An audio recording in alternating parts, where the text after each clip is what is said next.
ব্যাপারটা গাইস, তোমরা সবাই কেমন আছো? তো এখন বাজে 10:30 আর আমার প্রচন্ড খিদে পেয়েছে। আর আজকের মেনুতে একটা স্পেশাল জিনিস আছে যেটা অনেকে দেখে নাক শিট করে, আবার অনেকে পছন্দও করে, যেরকম আমি পছন্দ করি। তো চলো আজকের মেনুতে কি আছে।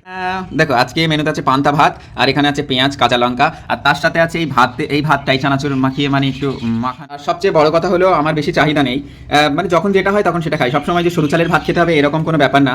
আর রেশনের চালের ভাতও আমরা খাই। এটা দেখে নাক শিট করবে, হ্যাঁ পান্তা ভাত খাচ্ছিস? আরে ভাই, তোরা যখন কলকাতায় গিয়ে নন্দিনীর হোটেলে গিয়ে পান্তা ভাত 50 টাকা দিয়ে কিনে খাচ্ছিস তখন হচ্ছে না, তখন বড় লোকিপনা। আর আমি বাড়িতে পান্তা ভাত খেলে সেটা ছোট লোকিপনা। এইসব এরা কোথা থেকে হোক, যে যাই বলুক ভাই আমি খাবো। আর মধ্যবিত্ত পরিবারের ছেলেদের বেশি ডিমান্ড থাকতে নেই, আমি তো তৃপ্তি করে খাই। এটা খেতে আমার কোনো অসুবিধা হয় না, আর খুব মজা করে।